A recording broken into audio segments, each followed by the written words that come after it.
जो कोर्ट में होंगे पेश, अदालत में दर्ज होगा सलमान का बयान।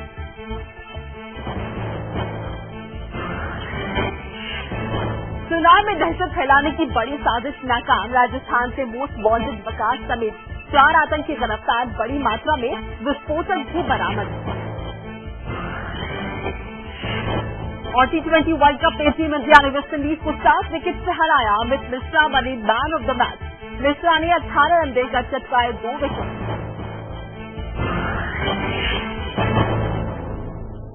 नमस्कार। बीजेपी से बागी हो चुके जसवंत सिंह आज बाड़मेर से नामांकन दाखिल करने जाएंगे। हालांकि बीजेपी अंदर खाने जसवंत को मनाने की पूरी कोशिशें कर रही है, लेकिन उसकी सारी कोशिशें बेकार साबित हुई हैं।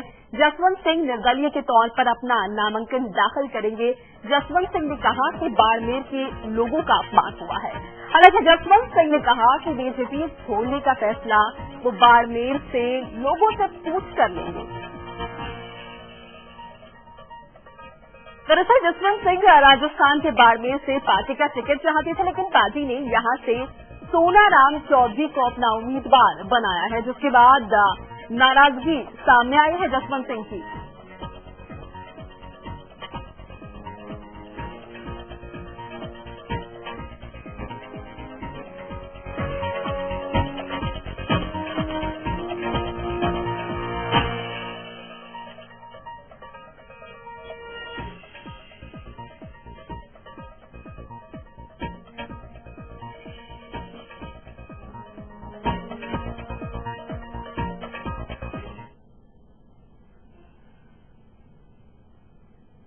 तो जसवंत सिंह की नाराजगी सामने आई है। बाड़मेर से चुनाव लड़ना चाहते थे, लेकिन पार्टी ने अनदेखी की। सोनाराम चौधरी को टिकट दे दिया, जिसके बाद जसवंत सिंह की बागी तेवर नजर आए। जसवंत सिंह काफी खफा है, पार्टी से अपना दुखड़ा सुनाते हुए नजर आए, जिसके बाद प्रतिक्रियाओं का दौर भी शुरू हुआ। बीजेपी नेता अरुण जेटली ने साफ तौर पर कहा कि जसवंत सिंह को एडजस्ट नहीं कर पाए हैं। उनके इस बयान से बेहद निराश और बेहद दुखी दिखाई दिए। जसवंत सिंह 7 बार सांसद रह चुके हैं, बड़ा कद है उनका पार्टी में, लेकिन अब कहीं न कहीं अनदेखी के शिकार हुए हैं वो।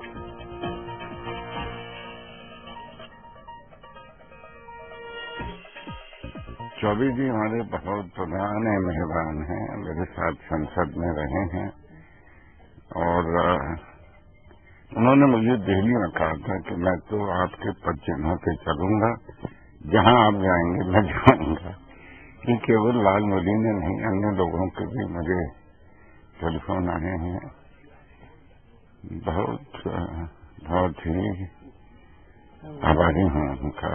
और जो कुछ हो रहा है इस क्षेत्र में, ये आप मानिए मैं नहीं कर रहा हूं। एक शक्ति लोगों में जो भावना उत्पन्न हो गई, पार्टी को विचारना चाहिए कि उस पर ये भावना उत्पन्न क्यों हुई है। ऐसा क्या पार्टी ने किया जिस कारण यहाँ मानो चेतना और रोष की अंगारी लग गई हो। संभव नहीं किसी एक पुरुष को, आपने शायद कब देखा होगा ऐसी भावना खड़ी हुई, तो यहाँ के लोग अपमानित महसूस करते हैं। इंडिविजुअल कैपेसिटी में अपमानित महसूस करते हैं, मानो उनका सबका अलग अलग से किसी प्रकार में अनादर किया हो। इसलिए जो वो तूफान एक उमंग सी आत्मप्रति की मनुष्य नहीं कर सकता। मुझे ऐसा कोई अहंकार नहीं, मैं इसी धरती का अवश्य हूँ। बीजेपी छोड़ने की भी औपचारिकता है कोई अनाउंसमेंट? ये खेद है इसके बारे में, मैं वहां सबसे बैठकर ही बात करने के बाद कुछ कह सकता हूँ। लेकिन लगभग मान के चले मानस तो हो ही जाता ये मानस मेरा मानस नहीं। लाइव इंडिया संवाददाता मनीष शुक्ला जुड़ चुके हैं हमारे साथ, उनसे करते हैं बातचीत। मनीष, किस तरह से देखा जाए जसवंत सिंह के इस बयान को, आगे का फैसला लोगों से पूछ कर लेंगे लेकिन निर्दलीय चुनाव लड़ेंगे? जी देखिए, जसवंत सिंह ने बिल्कुल साफ कर दिया है। हालांकि वो थोड़े अपने शब्दों में जो वो बोल रहे थे, थोड़ा उन्होंने संयम बरता कहीं न कहीं इनको अभी भी आस है कि शायद बीजेपी की तरफ से जो आलाकमान है, जो बीजेपी की चुनाव की जो टीम है सीसी, वो उनके फेवर में कोई ना कोई डिसीजन लास्ट टाइम पर ले सकती है। और यही देखिए कि जब उनसे सवाल किया गया तो वो लोगों पे छोड़ रहे थे, वो खुद बात नहीं कर रहे थे। लेकिन जो जानकारी आ रही है वो कहा जा रहा है कि बाड़मेर में 12:30 बजे वो निर्दलीय के तौर पर वो पर्चा भरेंगे, लेकिन उसके पहले वो यहाँ इंतजार करना चाहते हैं। लेकिन अगर आप देखिए पूरी घटनाक्रम को, तो पिछली बार ही उन्होंने स्पष्ट कर दिया था कि दार्जिलिंग से दोबारा चुनाव नहीं लड़ेंगे। ये बात उन्होंने पार्टी में बताई भी थी।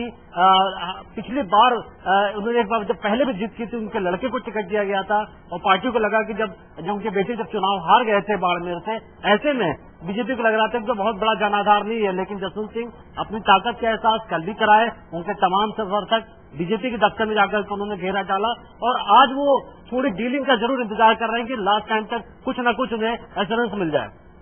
मनीष को इसको इस तरह से दिखाई जैसे कि पिछली बार जब आडवाणी नाराज हुए थे, उनके कोई भी शर्त नहीं मानी गई थी, न ही हिंद पाठक को टिकट दिया गया और न ही आडवाणी को भोपाल से लड़ने दिया गया।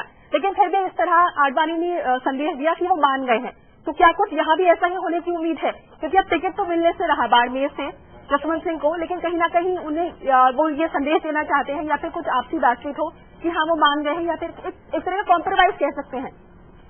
देखिए, एक चीज आप ये देखेंगे कि जो जसवंत सिंह हो या आडवाणी हो या मुरली मनोहर जोशी हो या लालजी टंडन हो, ये लोग बहुत बीजेपी के पुराने सीनियर लीडर हैं। आरएसएस की काफी अच्छी उनमें रेपुटेशन है और आरएसएस ने बार बार जब भी इस तरीके के आमने सामने के टकराव हुए, आरएसएस ने बातें समझाई इन लीडर्स को कि ऐसे वक्त में जो गुटबाजी, अगर आप बीजेपी देखें पिछले 5-6 साल से गुट आपको साफ नजर आएगा।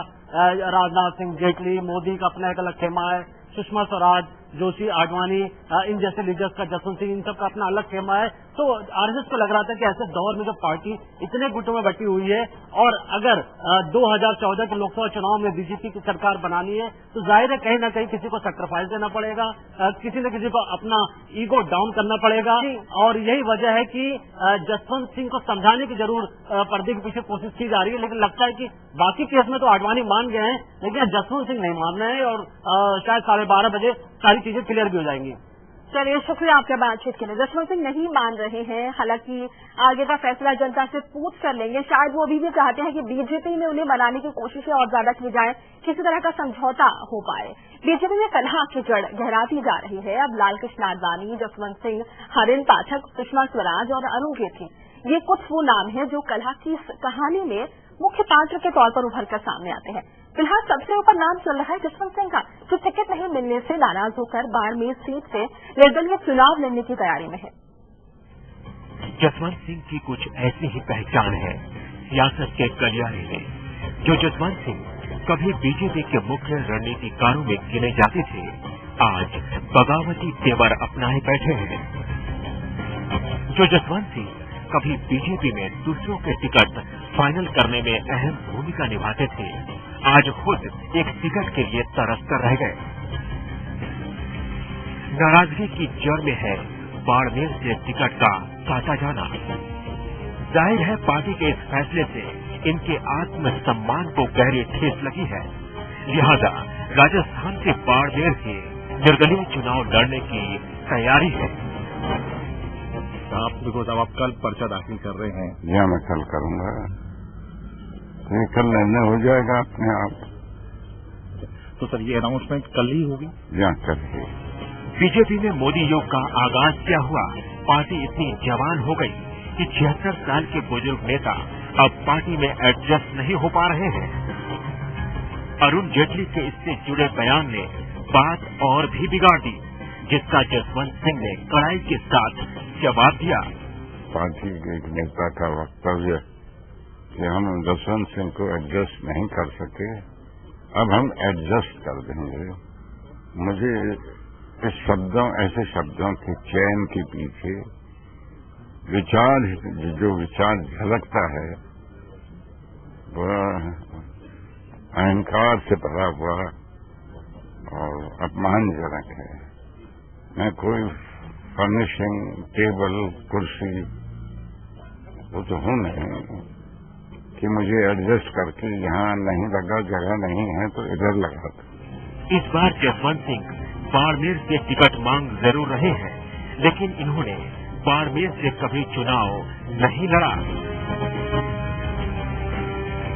1991 और 96 में जसवंत सिंह ने चित्तौड़गढ़ से चुनाव जीता था, फिर जैसलमेर से चुनाव हार गए और 2009 में दार्जिलिंग से चुनाव जीतकर लोकसभा पहुंचे।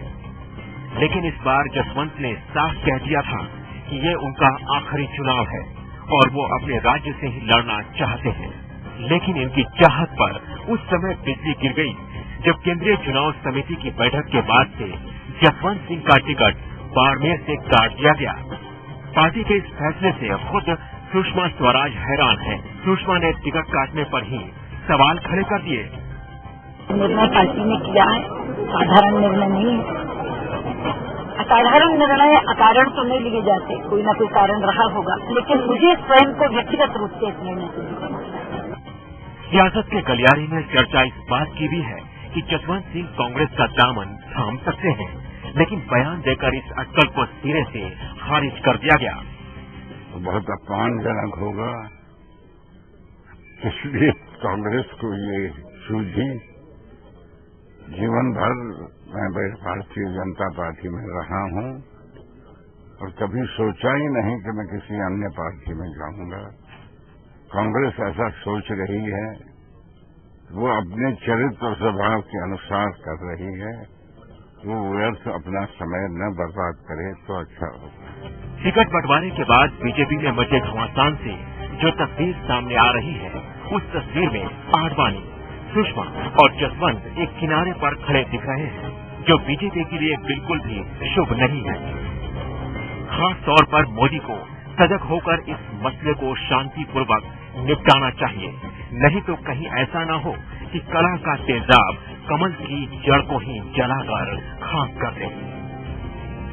लाइव इंडिया के लिए भोपाल से भरत शास्त्री के साथ दिल्ली से विकास चंद्रा की रिपोर्ट। दिल्ली के रामलीला मैदान में मोदी और बाबा रामदेव एक साथ एक मंच पर नजर आए। मौका था रामदेव के योग महोत्सव का। यहां पहुंचकर मोदी ने योग भी किया और रामदेव की तारीफ भी। बाबा रामदेव भी मोदी के धुर समर्थक हैं और वो बीजेपी के लिए चुनाव प्रचार कर रहे हैं। इस महोत्सव को चुनाव प्रचार के तौर पर भी देखा जा रहा है। हालांकि रामदेव की तरफ से यही कहा जा रहा है कि ये सिर्फ एक योग महोत्सव था, जिसमें मोदी सिर्फ हिस्सा लेने पहुंचे थे। खबर ये भी है कि मोदी और रामदेव के बीच डील हुई थी कि मोदी अगर इस महोत्सव में हिस्सा लेंगे तो रामदेव भी मोदी का प्रचार करने वाराणसी जाएंगे। योग के इस महोत्सव के कई सियासी मतलब निकाले जा रहे हैं।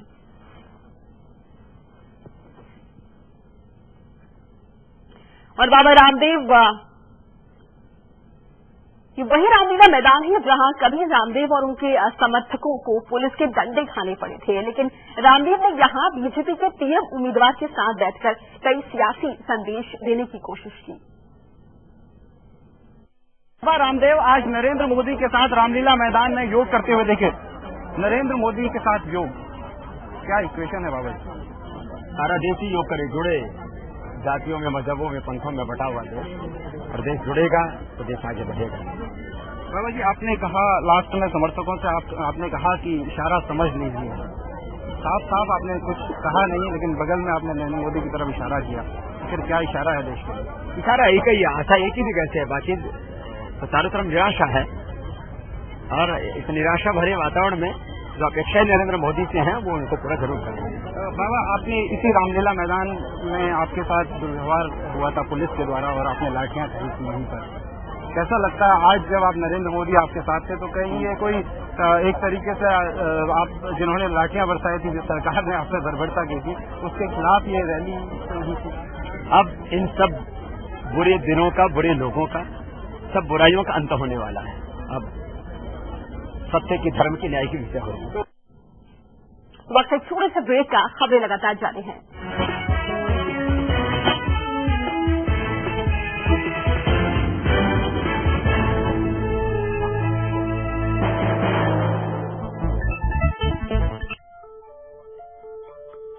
क्या आप कुछ छुपा तो नहीं रहे?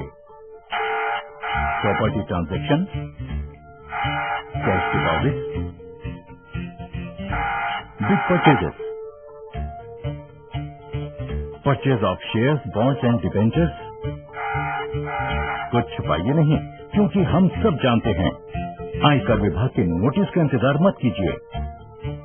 यदि आपने अपने अग्रिम कर का भुगतान अभी तक नहीं किया है या अपनी आयकर विवरणी अभी तक दाखिल नहीं की है, तो 31 मार्च तक अवश्य कीजिए और देश की प्रगति में भागीदार बनिए।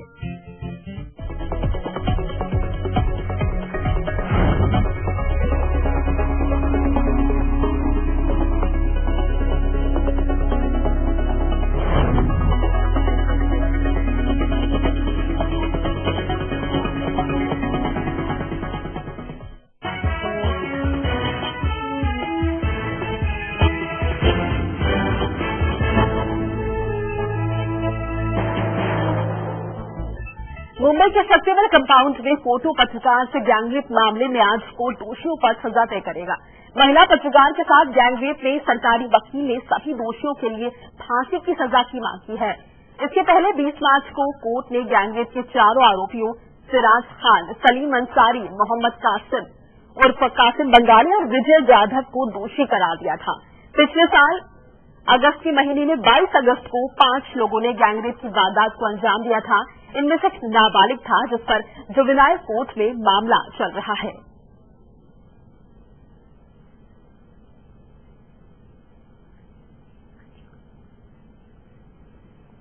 और इस पर बातचीत के लिए हमारे साथ मुंबई से अंजनी पांडे जुड़ चुके हमारे संवाददाता। अंजनी, क्या कुछ आज पिछली बार जो बहस हुई इस पूरे मामले को लेकर, उसमें क्या कुछ हुआ?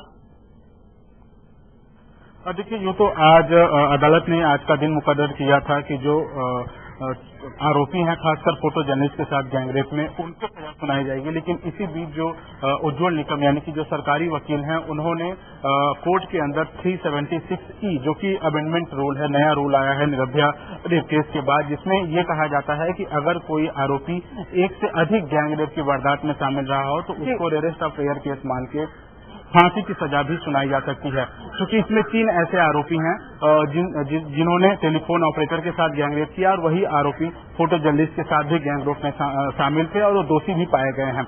ऐसे में सरकारी वकील की दलील है कि उस नए कानून के आधार पर, जो कि देश में पहली बार अप्लाई करने के लिए एप्लीकेशन डाली गई है, उसके आधार पर इन तीनों आरोपियों को फांसी की सजा होनी है। आज देखिए अदालत उनके एप्लीकेशन को स्वीकार करता है या नहीं, और अगर स्वीकार करता है तो इस पर आगे डिस्कशन होगा और अदालत अपना रुख तय करेगी कि आखिर 376E के तहत जो सजा का प्रावधान है उसको किस तरह से इन तीनों पे। चलिए, बहुत बहुत शुक्रिया आपका तमाम जानकारी के लिए। तो आज फैसला आने वाला है मुंबई में रेप कांड के ऊपर। राहुल गांधी का संसदीय क्षेत्र अमेठी अक्सर सुर्खियों में रहता है, लेकिन इस बार कार्यक्रम को लेकर अमेठी की चर्चा हो रही है। होली मिलन समारोह के नाम पर यहां के कांग्रेसी नेता ने बार डांसर से ठुमके लगवाए। प्रशासन को जब इसकी खबर लगी तो नेताजी के खिलाफ मामला दर्ज कर लिया गया।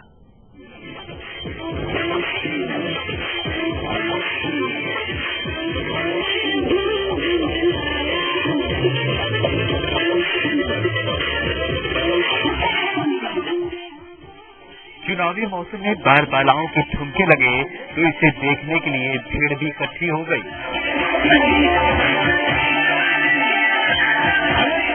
जगह था कांग्रेस उपाध्यक्ष राहुल गांधी का संसदीय क्षेत्र अमेठी और इसे आयोजित करने वाले भी उनकी पार्टी के एक नेता थे। नाम है मुन्ना सिंह त्रिसुंडी।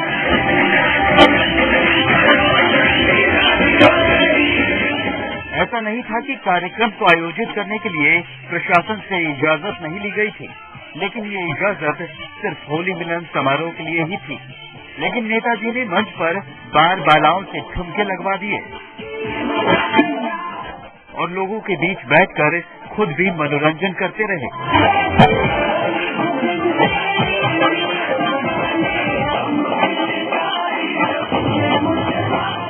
लोकसभा चुनाव के लिए पूरे इलाके में आचार संहिता लागू है। ऐसे में बिना इजाजत डांस प्रोग्राम को लेकर जरा नेताजी की दलील भी सुन लीजिए। कार्यक्रम 1 घंटे पहले था, वो कार्यक्रम समाप्त हुआ। उस कार्यक्रम के बाद ये रंगारंग कार्यक्रम है और ये होली है, बुरा न मानो, होली है। होली मिलन समारोह के नाम पर नेताजी ने न सिर्फ बार बालाओं का डांस करवाया, बल्कि कई लोगों को पुरस्कार के नाम पर उपहार भी थमा दिए। खैर, इस कार्यक्रम को लेकर जिला प्रशासन ने पुलिस में मामला दर्ज करवा दिया है और अब नेताजी के खिलाफ कार्रवाई की तैयारी की जा रही है। इस संबंध में मेरी एसडीएम अमेठी से बात हुई। एसडीएम अमेठी ने बताया कि होली मिलन कार्यक्रम की परमिशन दी गई थी, तो होली मिलन कार्यक्रम वो कर सकते थे, इसमें कोई दिक्कत नहीं है। लेकिन जो हमें जानकारी हुई उसमें ये पता चला कि बाल बालाओं को डांस करा रहे थे, उसके लिए कतई परमिशन नहीं थी। और हमने एसडीएम को आदेश दिया और एसओ पीकरपुर को आदेश दिया कि डांस तत्काल बंद कराएं और आयोजक के खिलाफ मुकदमा दर्ज कराएं।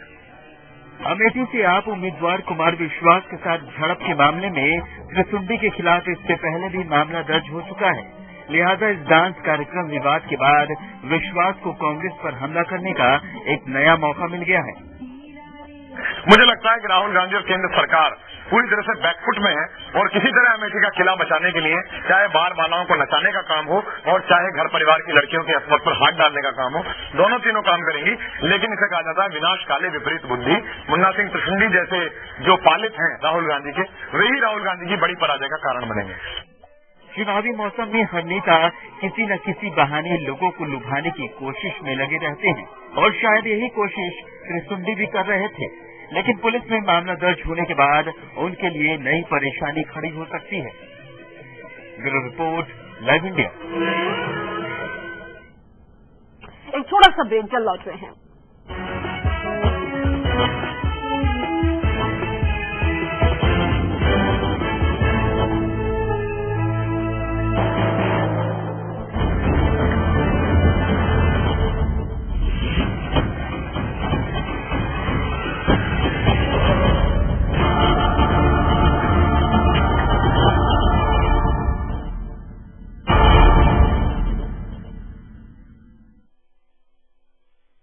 समय जैसे जैसे बदलता गया वैसे वक्त के साथ साथ बच्चे भी जवां हो गए। अब उन्हें अपने घर में जो भी कुछ है उससे ज्यादा जो नहीं है इसका एहसास झट से होने लगा। पर अब उनकी खुशियां ही माँ बाप का भविष्य होती है ना। जमा पूंजी भावनाओं की खुशहाली लाखों की। समृद्ध जीवन multi state multipurpose cooperative society limited. Doctor auto इतना असरदार कि अब दर्द भी घुटने देखेगा। 543 चीजें, 28 राज्य, 81 करोड़ मोटर, 72 टेंट और एक सरकार।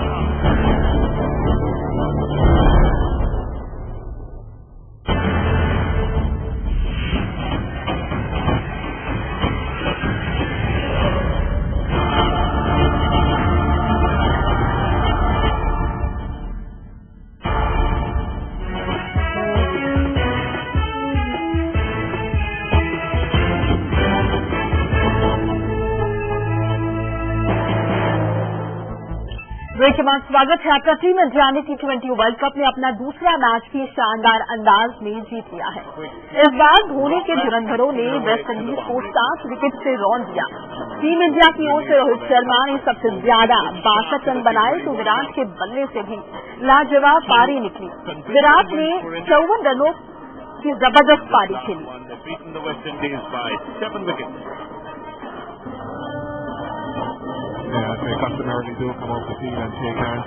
टीम इंडिया ने शानदार जीत दर्ज की है। कोहली ने 54 रन बनाए हैं, शानदार पारी खेली है। रोहित शर्मा ने 62 रन नाबाद बनाए हैं। इन दोनों बल्लेबाजों ने वेस्टइंडीज के छक्के छुड़ा दिए।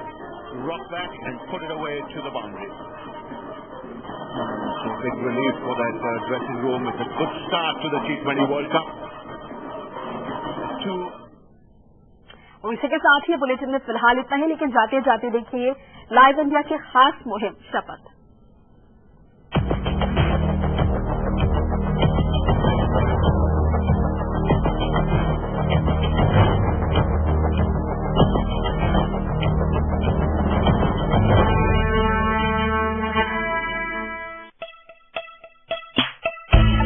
मेरा नाम मोहन सिंह तोमर है। मेरा मानना है कि मैं इस साल वोट जरूर करूंगा। लोकसभा का चुनाव है, मैं वोट इसी मुद्दे पर करूंगा और उसी कैंडिडेट या उसी पार्टी के पक्ष में करूंगा। हमारे जो ग्रामीण क्षेत्र है वहाँ पर शिक्षा का अभाव है, स्वास्थ्य का अभाव है, आधुनिक तकनीक का अभाव है, वो सरकार वहाँ पर पहुँचाए। और जितना ज्यादा युवा इस देश के बच्चे पढ़ेंगे और शिक्षा में डेवलपमेंशन होगा, उसी के अनुसार इस देश में भी डेवलपमेंशन होगा। मैं शपथ लेता हूँ कि मैं इस बार वोट जरूर करूंगा और देश के युवाओं से और देश की तमाम जनता से मैं अपील करता हूँ कि वो भी देश की जिम्मेदारी के प्रति वोट करें और उस प्रत्याशी या उस पार्टी को ही वोट करें जो कि हमारे आर्थिक मुद्दों पर खरा उतरे।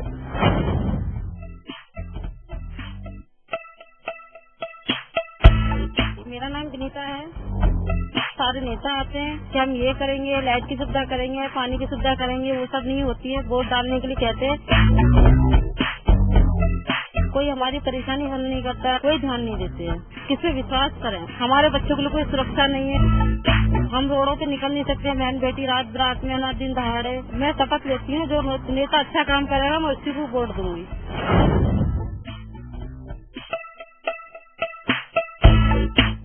मेरा नाम अमित रावत है। हम चाहते हैं इस बार जिसको हम वोट दें वो पूरी करप्शन को दूर करे, ना कि करप्शन को और बढ़ाए। प्लीज हम रिक्वेस्ट करते हैं हमारा वोट वेस्ट ना करें। मैं शपथ लेता हूँ इस बार मैं वोट जरूर करूंगा इस देश को आगे बढ़ाने के लिए। Please vote.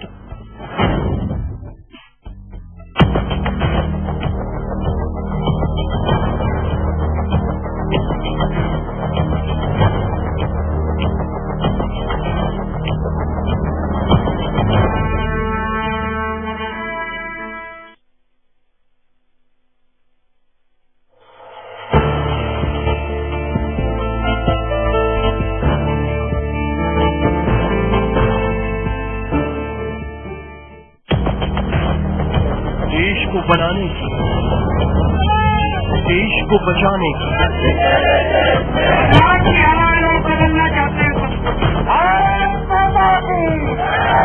सुनी आंखों में उम्मीद जगाने की,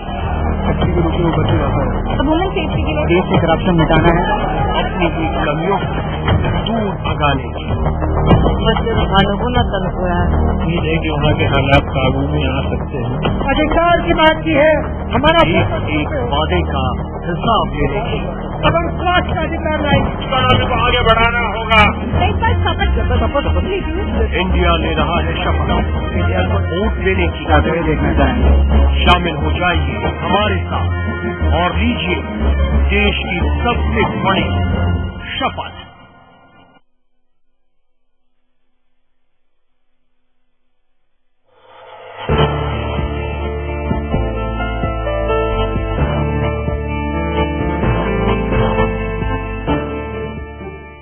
देश के कोने कोने से वो खबर जो जुड़ी हो आपसे, मुद्दा राजनीतिक हो या सामाजिक, देखिए दिन भर की हर बड़ी खबर रोज 7 PM इंडिया और 9 PM इंडिया, सिर्फ लाइव इंडिया पर। 543 सीटें, 28 राज्य, 81 करोड़ वोटर, 72 दिन और एक सरकार।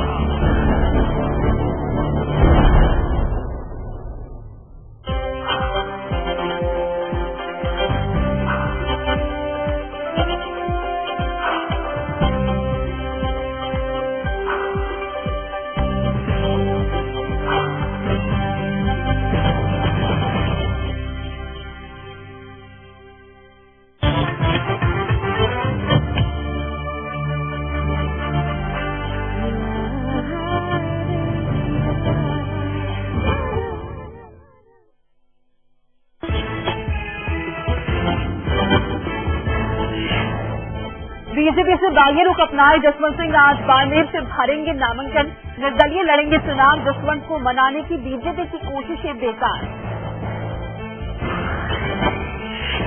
हर हर मोदी के नारे से बीजेपी के इनकार पर कांग्रेस खुश। दिग्विजय ने ली चुटकी, कहा बीजेपी को शंकराचार्य ने लगाई फटकार।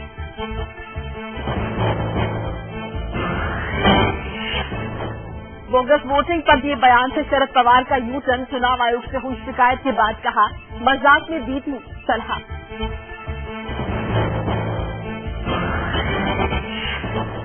मुंबई में फोटो पत्रकार गैंगरेप मामले में आज